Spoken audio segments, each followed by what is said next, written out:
Evening Edition.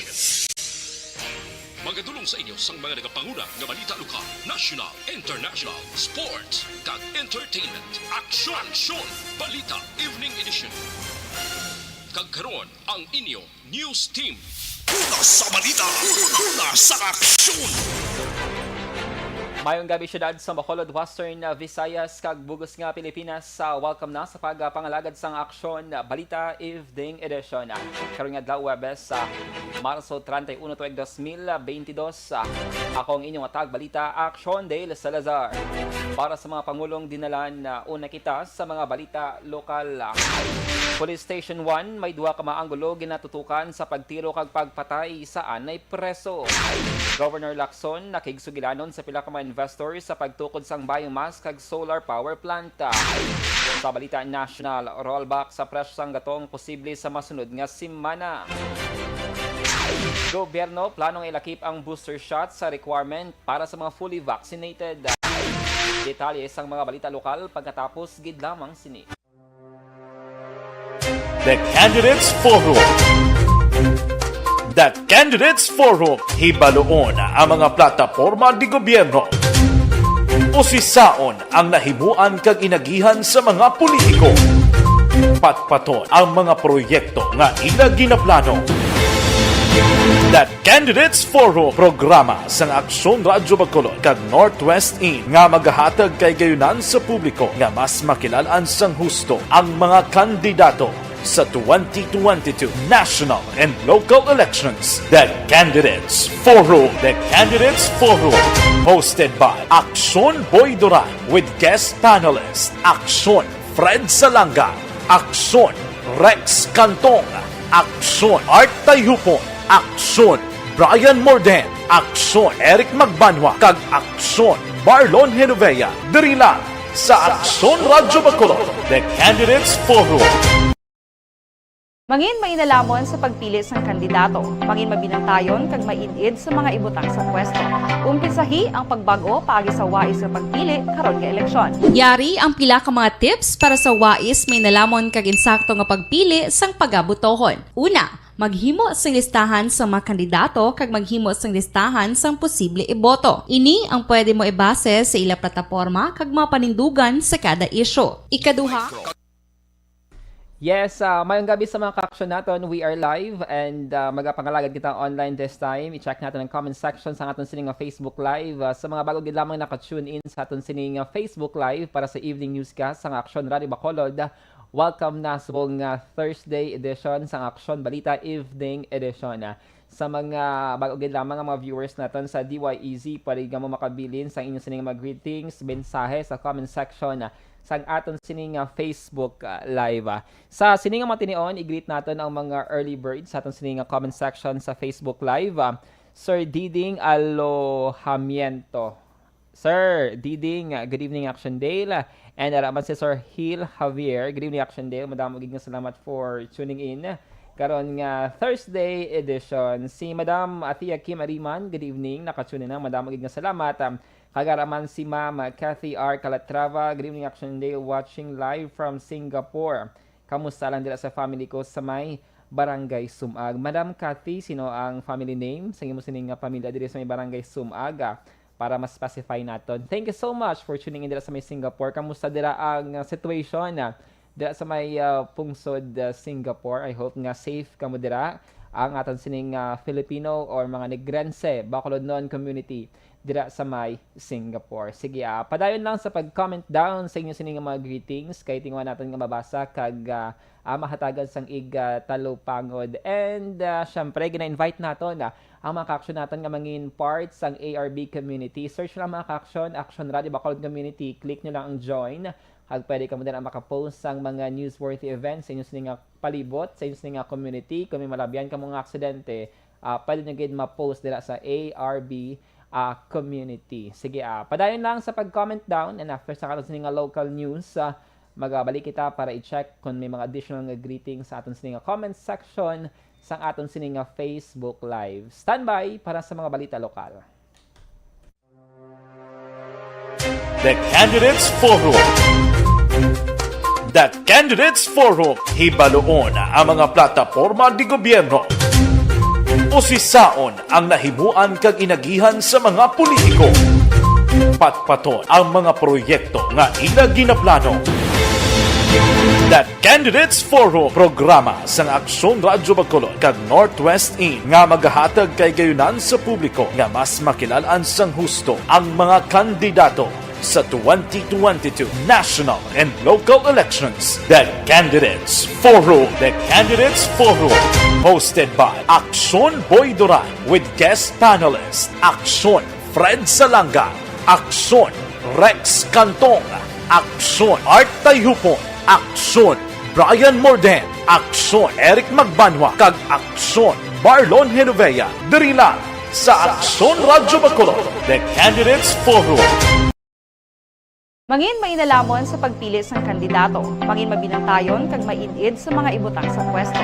Umpisahi ang pagbago paagi sa wais sa pagpili karon nga eleksyon. Yari ang pila ka mga tips para sa wais may nalamon kag insakto nga pagpili sang pagabutohon. Una, maghimo sang listahan sa mga kandidato kag maghimo sang listahan sang posible iboto. Ini ang pwede mo ibase sa ila plataporma kag mga panindugan sa kada issue. Ikaduha, kibalua ang mga issue o kung tupiko nga importante sa imo bilang isa ka botante. Magdesisyon kung ang para sa imo nga tupiko nga dapat hatagan sang pagtamod, issue kaangay sang government transparency, human rights, unemployment, korupsyon, kapigaduhon, mataas nga crime rate, rural area development, mga environmental issues kaangay sang polusyon, COVID-19 kag iban pa. Ikatatlo, kilalaha ang mga kandidato. Agud nga mas makilala ang mga kandidato, i-konsiderar ang pila ka mga puntos kaangay sang paglantaw sang debate kag public discussion sa mga kandidato kag hibalua ang leadership background o kung eksperyensya sa pagpamuno kag performance sa isa ka kandidato. Ikaapat kag ang labi nga importante sa tanan,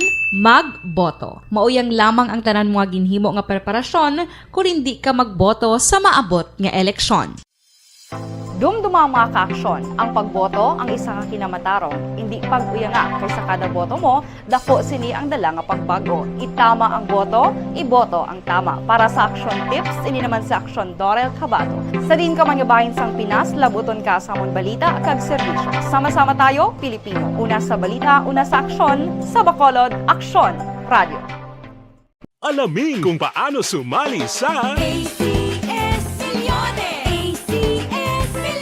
Isulat ang iyong pangalan, address, contact number at signature sa isang papel. Ilagay sa white legal-sized envelope kasama ang proof of purchase. At sa labas ng envelope, isulat ang promo title, produktong ginamit at ang MBC station. Pwedeng ipadala o ihulog sa drop boxes sa MBC stations nationwide. DZRH Love Radio. Yes, the best. Easy Rock, Aksyon Radyo, and Radyo Natin. May weekly draws na, may grand draw pa. Hatid ng unique toothpaste, Pride Detergent, Star Wax Floor Wax, Shield Bath Soap, Smart Dishwashing, White Rose Papaya with Vitamin B3, at Charm Fabcon. Pwede kang maging milyonaryo sa ACS Milyones. Submission of entries is from February 28 to May 27, 2022. Grand draw is on June 18, 2022. Promo period is from February 28 to June 18, 2022. See posters for details. For DOH, FDA, CCH, UHSRR permit number 0087, series of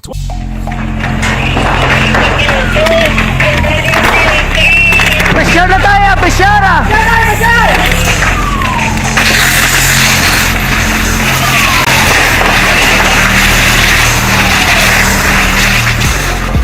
Every day is Fire Prevention Day. Gani importante nga maihibalo kita kung paano malikawan ang sunog. Yari ang pila ka mga action tips angot sa fire prevention. Sa tion nga maghalin sa balay, siguraduhon nga naka-unplug ang tanan nga saksakan. Likawan ang octopus connection o kung pagsaksak sang madamo gamit sa isa ka outlet. Dapat wala man sang overloading sa mga saksakan kag lantawon kung masarangan ang mga appliances nga nakasaksaka. Likawan ang mga substandard nga kagamitan. Hindi pag i-charge ang gadget overnight kaang isang cellphone. Taguon ang mga posporo, lighter, kag iban pa nga flammable materials. Alas 6, 18 Action Radio Philippine Standard Time. Kagkaroon sa detalye na sang mga balita lokal. Personal grudge kag illegal nga droga ang ginalantaw sang police station number 1 sa kamatayon ni Jeremy Maslog alias Tisoy, 21 anyos, soltero kag residente sang Purok Boulevard, Barangay 14, siyudad sa Bacolod. Ini ang inisyang pagpangusisa ni Police Major Ramel Saronang hepe sang police station number 1. Si Maslog ang gintiro sing sa kaula makilala nga persona gamit ang kalibre 45 nga armas lothang nga nagresulta sa iya kamatayon kagabi Miyerkules. Suno kay Sarona, ginasukot si Maslog sang utang niya sa droga nga wala mabayaran na. Ginpahayag man sang hepeng ang biktima ang yara sa drug watch list ang police station number 1 bilang street level individual kon SLI. Magluwas sini ginalantaw man ni Sarona ang posibilidad nga may nakaakig kay Maslog bangod ginareklamo kag ginapasibangdan siya nga amo ang nagapangawat sa ilang nga lugar. Sa karon nagatipon pa sang ebidensya kag testigo ang kapulisan sang police station number 1 angot sa pagluthang sa biktima. Bali, ginsundan pa subong ang motibo sa personal drugs at illegal drugs. Bali, ang sa personal drugs kay mga regadyan na patibanggan ni sa ikareklamo ni sa iya nagapangawak din sa illegal drugs ara ni siya sa watchlist namon. Nabatian niya si Police Major Ramel Saronang hepe sang police station number 1. Nagalaom ang pamilya ni Maslog nga matumod kag matagan hustisya ang kamatayon sang ilang himata nga si Jeremy Maslog, 21 anyos, matapos ginuthang malapit sa ila pulian sa may Purok Boulevard, Barangay 14, siyudad sa Bacolod kagabi. Ginpahayag sang Iloy sang biktima nga nakibot na lamang ini sang naibaluan nga napatay ang iya bata bangod sa pagpangluthang. Ginpahayag sini nga si Jeremy ang agot sa anom sini ka mga kabataan kag wala ini nakabalo kon may kontra ang iyang bata. Ginpahayag man sang Iloy nga mapinalanggaon ang biktima apang ginako man nga mayara sang pagkasalawayon. Ang sa nga ba, ito mapinalanggaon sa iya. Milia, sa mama. Nagdingala ako ng ligat. Sa pagbuli ko sa Domingo. Nagpanggapan na sa ako. Hindi na tilot siya. Unti, lagyan na to. Ayaw ko sa daan. Nabatian na ang Iloy sang biktima. Sa iban nga balita lokal, may dabang nga mga investors ang nakigsugilano ni Governor Bong Lacson ang sa plano nga pagtukod sang biomass kag solar power plant sa Negros Occidental. Ining ginpahag sang gobernador siya nga pamulong-pulong sa banwa sang hinubaan isa sa pagatukuran sang Southern Negros Industrial Estate. Suno sa gobernador, luyag sa mga investors nga magpangita sang maayong nga lugar nga pahamtangan sang planta. Nobyembre 2021 sang ginpahayag ni Lacson nga iya ginasuportahan ang panawagan ni San Carlos Bishop Geraldo Alminaza sa mga government leaders, national policymakers kag energy authorities nga iduso ang development sang renewable energy sa Pilipinas. Nagapati ang gobernador nga dako ang mabulig sang renewable energy agud mapanubong balayran sa elektrisidad sa probinsya. Sa karon may madamo na nga mga lugar sa Negros Occidental nga may solar, geothermal kag biomass plants. In fact, may nagpalapit na sa akin kasi they want to invest in solar, they want to invest in biomass energy, and at the same time, gamitan sila property to plant the beer. No? So that will be outside already of the zone. No? Nabatian si Governor Bong Lacson. Sa katapusan nga balita lokal, nagtingob ang puwersa sa mga katapos sang Bureau of Fire Protection diri sa may Bacolod City Central Fire Station sa may Barangay 8 siyudad sa Bacolod. Kadungan man sa katapusan nga adlaw sang Fire Prevention Month subong adlaw nga gintambungan sa pila ka mga opisyal gikan sa local government unit sa mga siyudad sa Bacolod, BCPO, NGOs, Volunteer Fire Brigades, Rescue Group, Community Fire Auxiliary Groups sa giban pa. Ginpahayag ni Bacolod Fire Marshal Chief Inspector Rodeli Gaspi nga sa piyak sang pagpanghanda sa bilog nga bulan sang Marso, gain kalipay sini nga wala sang dako nga insidente sang sunog nga natabo sa Bacolod kag wala man sang may nadula nga kabuhi. Sa muman nga aktibidad lubos sa ginpasalamatan ni Gaspi ang mga pumuluyo matapos ginpamatian ng ila pangabay nga maghalong kag mangin mabinantayon sa tanan nga tion. Ginpahayag ni Gaspi nga sa piyak nga natapos na ang Fire Prevention Month.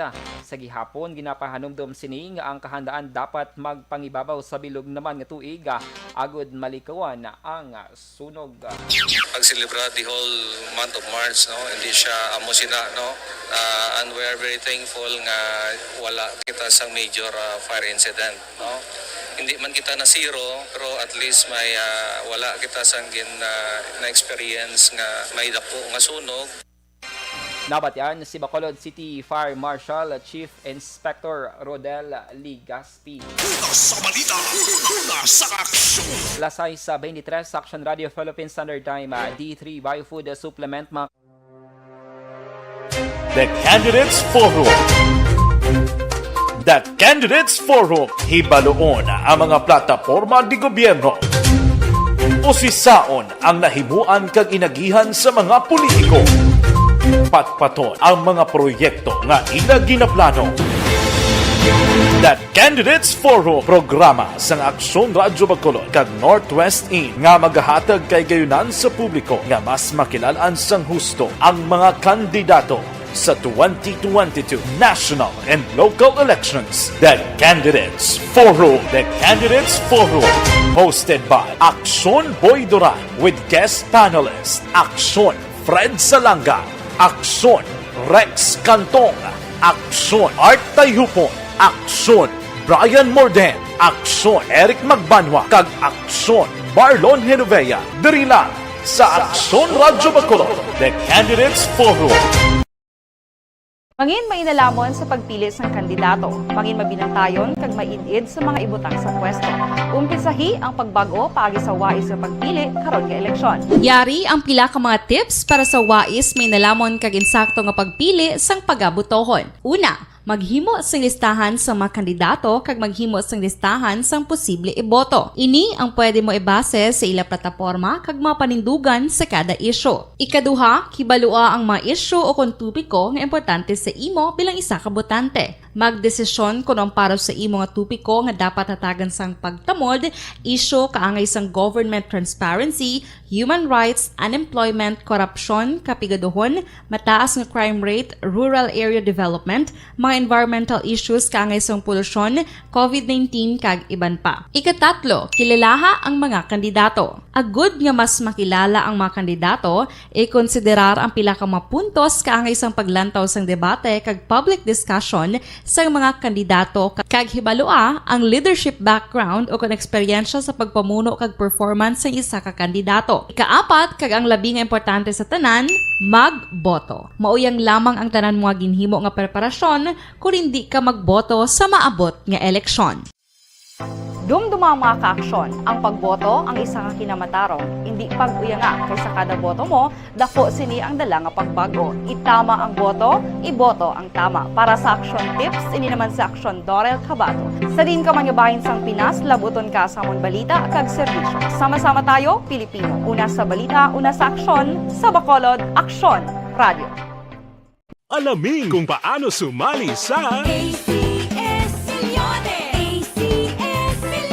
Isulat ang iyong pangalan, address, contact number at signature sa isang papel. Ilagay sa white legal-sized envelope kasama ang proof of purchase. At sa labas ng envelope, isulat ang promo title, produktong ginamit at ang MBC station. Pwedeng ipadala o ihulog sa drop boxes sa MBC stations nationwide. DZRH Love Radio. Yes, the best. Easy Rock, Aksyon Radyo, and Radyo Natin. May weekly draws na, may grand draw pa. Hatid ng unique toothpaste, Pride Detergent, Star Wax Floor Wax, Shield Bath Soap, Smart Dishwashing, White Rose Papaya with Vitamin B3 at Charm Fabcon.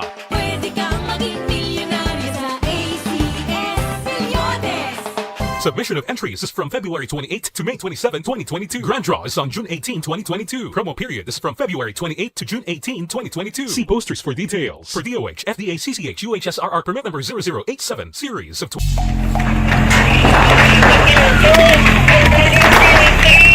Pressure na tayo, pressure!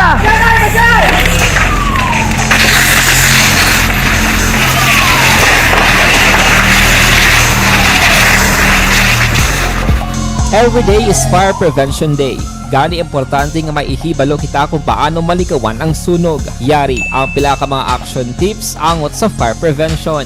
Sa tiun nga maghalin sa balay, siguraduhon nga naka-unplug ang tanan nga saksakan. Likawan ang octopus connection o kung ang pagsaksak sang madamo o gamit sa isa ka outlet.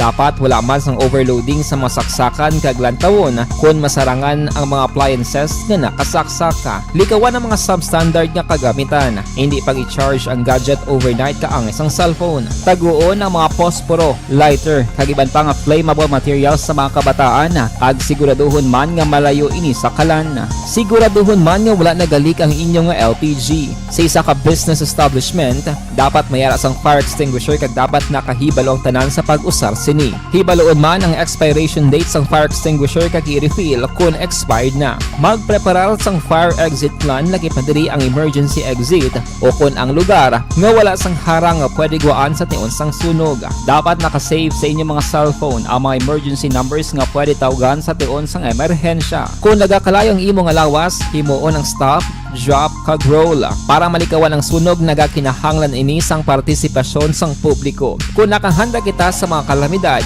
dapat preparado man kita sa sunog. Ini sa Action Dale Salazar para sa action tips nga nagapahanumdom nga maghalong sa tanan nga tion.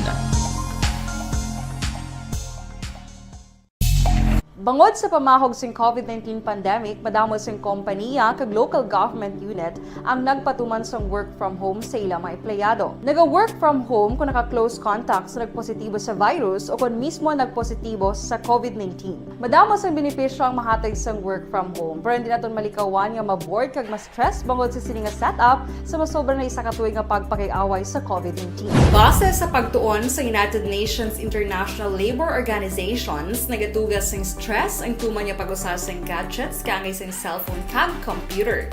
Gani, iyari tila ng mga poslanong nga action tips sa mga nag-work from home. Una, mag-set up sa workspace sa imong balay sa tuyo nga makafocus sa imong trabaho. Ang workspace ay hindi kinahanglan nga dako nga kwarto, ang importante, komportable ka sa imong trabaho. Matapos ang pila ka oras nga nagapungko ka mag-computer, dapat may tion nga mag-stretching agud malikawan nga ma-strain ang imong likod o kon liog. Time management. Maghimo sa imong time schedule kag mga talapuson nga trabaho para mangin organisado. Magkaon sa husto nga tion, labi na ang pamahaw kag pilion mga pagkaon nga maka-boost sa imong memory, concentration kag alertness kaangay sa pumpkin seeds kag dark chocolate. Kung mayara sa mga online meetings, advance sa ipahibalo sa imong mga upod sa balay, agud malikawan ang mga disturbo. Ang pigaw nga internet connection ang makatugas sa stress, gani ipreparar ang backup kaangay sa ibang network na may maayong signal para sa mobile data. Take a few breaks. Ini sa tuyo nga hindi ma-drain ang imong brain, maghampang sa imong pet o kung magpumati sa music. Sa tion nga may concern kag problema, ipabalo sa imong team leader o kung sa boss para masolusyonan. Sa work from home nga setup, ikaw ang may uyat sa imong nga oras. Lasay sa 31 Action Radio Philippine Standard Time, kagkaroon sa detalye na sang mga balita nasyonal. Ginpahayag ni Rino Abad, Director sang Oil Industry Management Bureau sa Department of Energy nga may indikasyon nga posibleng magnubong presyo sang gatong sa masunod nga semana. Suno kay Abad, nagnubo ang oil prices sa tinalikdan nga 3 ka adlaw. Nagalaw mini nga padayon ang pagnubo sang presyo tubtubwas nga adlaw Biyernes para masiguro nga mayara sang rollback sa masunod nga semana. Hindi pa karon mapalayag ni Abad kung pila ang posible pagnubo sa presyo sang gatong. Ginalantaw ni Abad nga may impluwensya sa oil trading ang nagapadayon nga peace talk sa tunga sang Russia kag Ukraine. Pero suno kay Abad, kung maguntat ang peace talks, posible man na nga maapektuhan ang rollback sa presyo sang gatong. Lasay sa 32 sa Action Radio Philippine Standard Time. Nagapreparar karon ang syudad sang Manila nga makuha ang Smart City status kasunod nga damlag lang nakabaton sang pagkilala ang Manila sa Digital Awards 2021. Ang awards ang ginalakipan sang first place, COVID-19 Testing Center WebLab IS Best in LGU Empowerment Award, City of Manila Connection for Inclusion Award Best in Customer Empowerment Award, kag Business Permit Licensing Service Best in Business Empowerment Award second place. Damlag lang nagperma sang kasugtanan ang Manila LGU pod ang Microsoft nga para mapadasig sa handom sang LGU nga makatukod sang 21st century economy nga makabulig sa mga pigado, makahatag sang job opportunity sa mga middle class kag iban pa. Ginpahayag ni Manila Mayor Isko Moreno nga sa tion nga mangin smart city, mapaayo ang paghatag sang serbisyo kag mapaayo man ang overall business and investment friendly attractiveness ilabi na nga tuyo nga makarecover sa halit sang pandemic. Sa naibuluan nga ang digital transformation ang isa ka prioridad sang administrasyon ni Moreno sa Manila matapos na diskubrihan nga sa iyang pagpungko wala sang baseline data ang lugar para sa populasyon, family size, income kag education kag iban pa.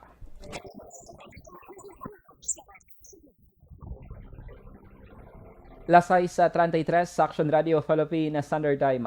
Inyo nabatian ang kabugusan ng mga balita sa Action Balita Evening Edition. Karon nga adlaw Webes sa Marso 31, 2022.